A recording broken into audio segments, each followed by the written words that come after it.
Is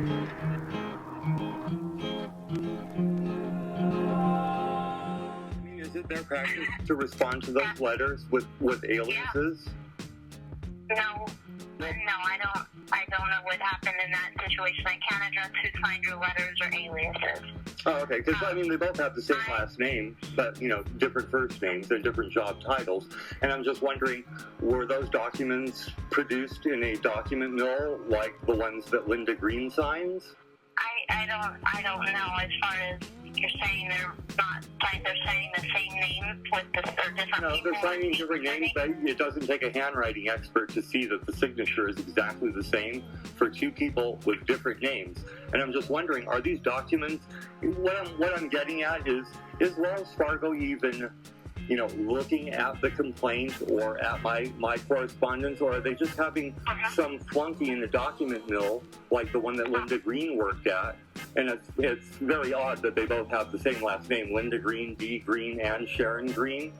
And that, it's been established already that Linda Green, who did work for Wells Fargo, was processing thousands and thousands of bank documents and signing her name as vice president, and was a auto parts shipping clerk before she worked for the document processing mill. She told us she's never been a bank vice president. In 2003, she was a shipping clerk for auto parts. So what I'm getting at is Wells Fargo even bothering to look at these complaints? Are they even bothering to investigate? Because it's pretty egregious mistakes when I'm very specific in my complaint about the accounts that were opened fraudulently, including account numbers and the dates that they were open and active for. And then this person, Dee Green, comes back with information on one account, not two, that was opened 4 years later.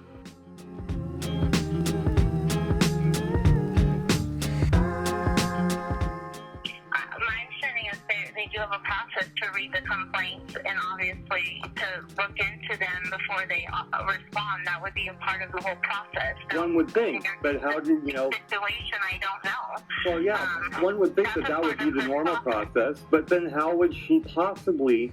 when I'm specifying accounts that were opened in 2005, and she's returning information for an account that was opened in 2009, that's a 4-year mistake. And then for her to come back with information on only one account when I was very specific that there was 2 accounts, and never even bothering to look for the second account or mention it. And then when I point out that information is incorrect, and they respond to another government agency, they completely omit that information because, we're in trouble, we got caught. So they completely omit that information and come up with some new information that they have my signature, which they couldn't possibly have. So I'm wondering, do they just make this stuff up? It's like, let's put this answer in this time. No, they do not.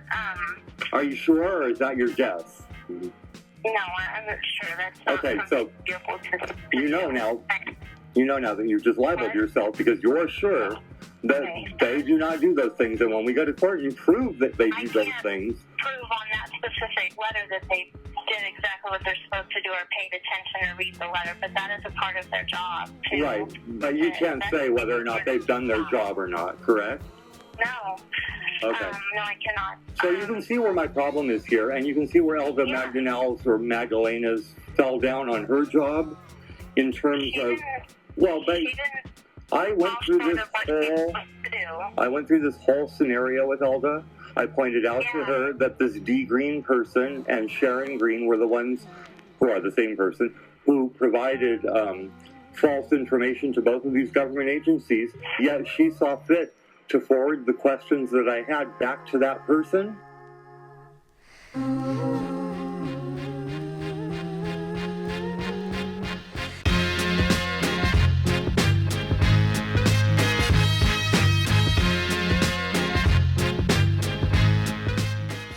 By their own admission, the company who opened the accounts never filed a business registration or a fictitious name filing. None of the required documentation was ever filed, but you guys opened the accounts anyways. All I want to know is how and why that happened, and you guys will not answer that because when you do, and you will eventually in court or to me, when you do, you're incriminating yourselves. And I'm going through this process so that when we do get to court, it saves a lot of time, because I know you're recording this conversation. Is that correct? That's right. Right.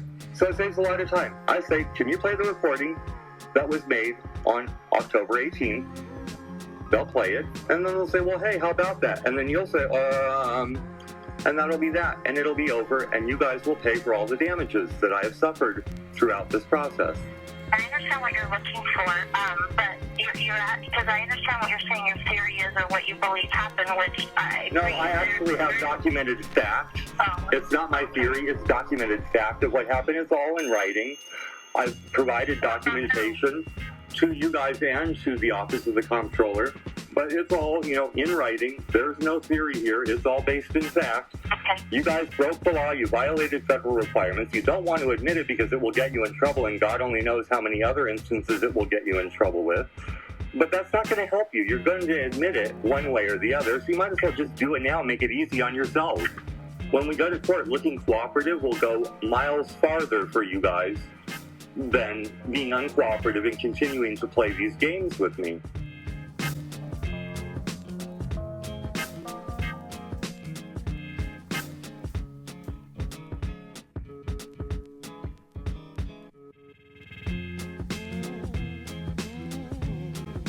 That pretty much tells you right there that the person who opened the accounts didn't get the required supporting documentation because it was never filed.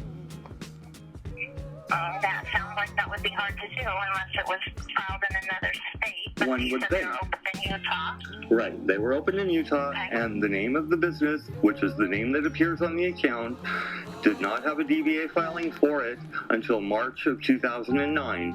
So there's absolutely no possible way that Wells Fargo can claim that they had the proper documentation to open these accounts, because none ever existed.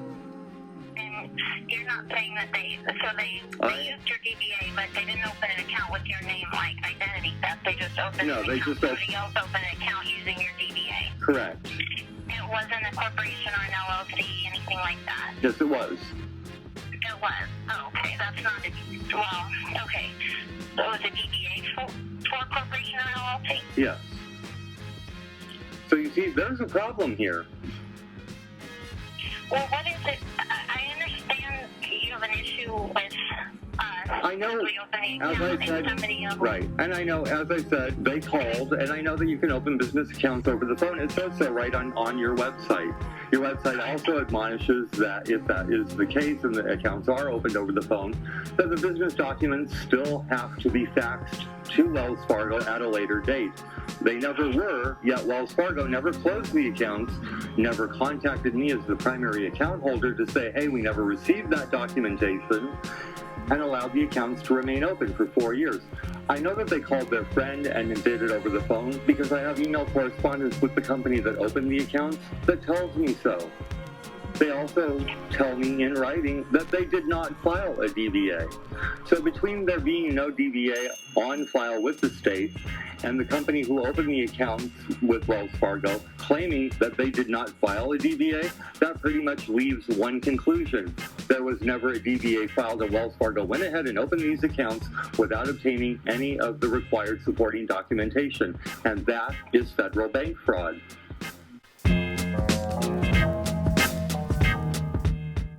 They put the Patriot Act into use for specific reasons. It was to make sure that the bank knew who they were opening accounts for, and this is a high dollar account. Over $100,000 a year gets deposited into these accounts.